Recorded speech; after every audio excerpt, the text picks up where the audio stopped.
मुख्यमंत्री माझी लाडकी बहीण या योजनेअंतर्गत पात्र लाभार्थी महिलांची पडताळणी आणि प्रमाणीकरण करण्यासाठी ई-केवायसी माध्यमातून मान्यता देण्याबाबत हा निर्णय शासनाने मान्य केलेला आहे।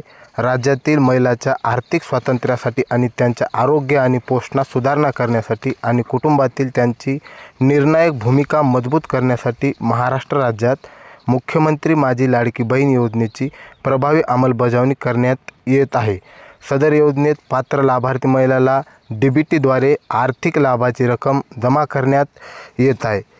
माननीय मंत्रिमंडळाने घेतलेल्या निर्णयानुसार दरवर्षी जून महिन्यात या योजनेतील लाभार्थ्यांनी ई-केवायसी करायची आहे। म्हणजे दरवर्षी जून महिन्यामध्ये या योजनेची जी काय आहे ते आपल्याला ई-केवायसी करावं लागणार आहे।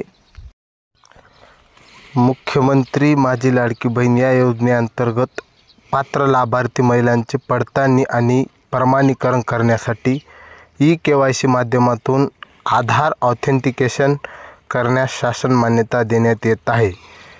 या परिपत्रकाच्या दिनांकापासून 2 महिन्याच्या आत पूर्ण करणे बंधनकारक आहे। म्हणजे लक्षात घ्या, 18 सप्टेंबरपासून 2 महिन्यामध्ये ई-केवायसी आपल्याला पूर्ण करायची आहे। तसेच या योजनेअंतर्गत दरवर्षी जून महिन्यापासून 2 महिन्याच्या कालावधीत या योजनेतील लाभार्थ्यांनी ई-केवायसी करणे बंधनकारक राहील।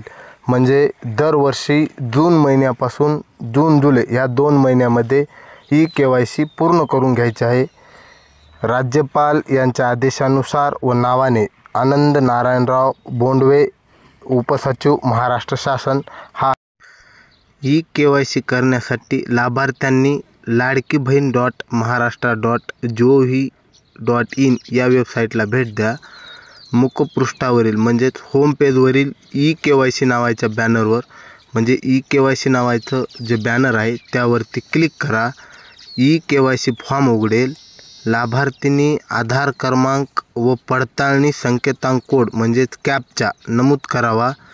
तसेच आधार प्रमाणीकरणासाठी संमती दर्शवून सेंड OTP बटनावर क्लिक करा।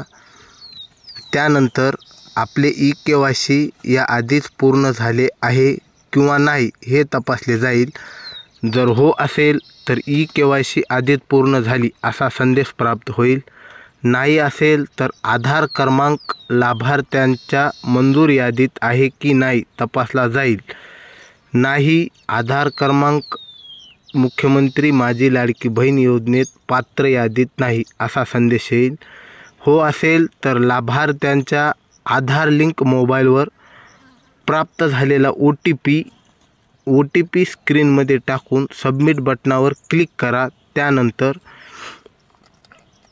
ई-केवायसी पृष्ठावर पती किंवा वडील म्हणजे हजबंड किंवा फादर यांचा आधार क्रमांक नमूद करून पडताळणी संकेतांक कोड म्हणजेच कॅप्चा नमूद करावा। तसेच आधार प्रमाणीकरणासाठी संमती दर्शवून सेंड OTP बटनावर क्लिक करा।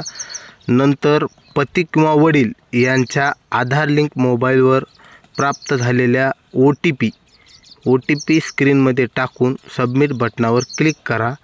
यानंतर लाभार्थ्याने जात वर्ग निवडायचा पर्याय निवडावा। खालील बाबी प्रमाणित डिक्लेरेशन कराव्यात। माझ्या कुटुंबातील सदस्य नियमित किंवा कायम कर्मचारी म्हणून सरकारी विभाग, उपक्रम, मंडळ, भारत सरकार किंवा राज्य सरकारच्या स्थानिक संस्थेमध्ये कार्यरत नाही किंवा सेवानिवृत्तीनंतर निवृत्तीवेतन घेत नाही। होय किंवा नाही या दोन्हीपैकी क्लिक करा। माझ्या कुटुंबातील केवळ एक विवाहित आणि एक अविवाहित महिला लाभ घेत आहे। हो किंवा नाही। नंतर चेक बॉक्स क्लिक करून सबमिट बटनावर क्लिक करा। सक्सेस म्हणून तुमची केवायसी पडताळणी यशस्वीरित्या पूर्ण झाली आहे असा संदेश येईल। ही आहे लाडकी बहीण योजनेची ई-केवायसी संबंधितली माहिती। व्हिडिओ जर आवडला असेल तर चॅनलला सबस्क्राईब करा, लाईक करा, शेअर करा, कमेंट करायला मात्र विसरू नका। धन्यवाद।